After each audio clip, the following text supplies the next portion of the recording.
పెన్షన్దారులకు AP ప్రభుత్వం good news చెప్పింది. ఈసారి ఒకరోజు ముందే న్యూ ఇయర్ గిఫ్ట్ ఇవ్వబోతోంది. ఈ నెల 31నే పెన్షన్లు పంపిణీ చేయడానికి బాబు సర్కార్ సిద్ధమైంది.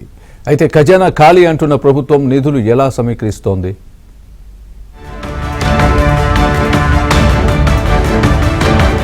ఏపీలో పెన్షన్ల పంపిణీకి రంగం సిద్ధమైంది. సాధారణంగా ప్రతి నెల 1ని ఇచ్చే పెన్షన్లను ఈసారి ఒక రోజు ముందుగానే అంటే డిసెంబర్ 31 మధ్యాహ్నం నుంచే పంపిణీ చేయాలని కూటమి ప్రభుత్వం నిర్ణయం తీసుకుంది. జనవరి 1న కొత్త సంవత్సరం కావడంతో సిబ్బంది సెలవులో ఉండే అవకాశం ఉండటం, లబ్ధిదారులు ఇబ్బంది పడకూడదన్న ఉద్దేశంతో సీఎం చంద్రబాబు ఈ మేరకు ఆదేశాలు జారీ చేశారు. ఈ మేరకు ఆర్థిక శాఖకు స్పష్టమైన దిశానిర్దేశం చేయడంతో అధికారులు యుద్ధ ప్రాతిపదికన ఏర్పాట్లు పూర్తి చేశారు.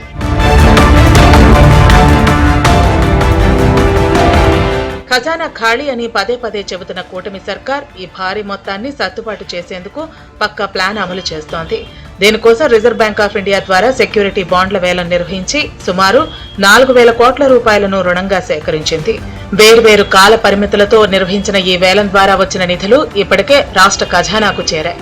కేవలం రుణాల మీదనే ఆధారపడకుండా రాష్ట్ర సొంత ఆదాయ వనరులైన వాణిజ్య పన్నులు, ఎక్సైజ్, రిజిస్ట్రేషన్లు, మైనింగ్ శాఖల ద్వారా వచ్చిన ఆదాయాన్ని కూడా ప్రభుత్వం ఇందుకోసం మళ్లించింది.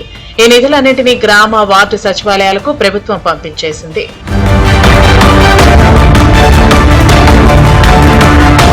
ఖజానా మీద ప్రతి నెల 1న సుమారు 13,000 కోట్ల రూపాయల భారం ఉంటోంది. ఇందులో పెన్షన్ల కోసం 2,300 కోట్లు, ఉద్యోగుల జీతాల కోసం 4,000 కోట్లు, ఇవి కాకుండా తీసుకొచ్చిన అప్పులకు, వడ్డీల కోసమే దాదాపు 5,500 కోట్లు ఖర్చవుతున్నాయి.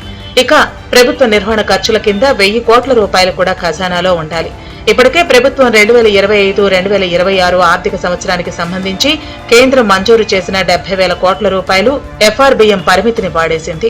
జనవరి నుంచి మార్చి మాసాంతం వరకు ఈ ఆర్థిక సంవత్సరంలో చివరి త్రైమాసికానికి మరో 25,000 కోట్ల రూపాయలకు అనుమతి ఇవ్వాలని రాష్ట్ర ప్రభుత్వం ప్రతిపాదించింది.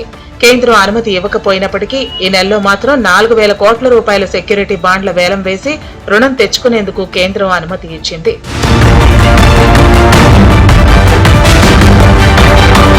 బుధవారం మధ్యాహ్నం నుంచి పెన్షన్ల పంపిణీ ప్రారంభించడంతో పాటు జనవరి 1, 2 తేదీల్లోనే ఉద్యోగుల జీతాలు, రిటైర్డ్ ఉద్యోగుల పెన్షన్లు కూడా చెల్లించేలా యంత్రాంగం సిద్ధమైంది. సచివాలయ సిబ్బంది కూడా ఈ మేరకు క్షేత్రస్థాయిలో ఏర్పాట్లు చేసుకోవాలని ఉన్నతాధికారులు సూచించారు.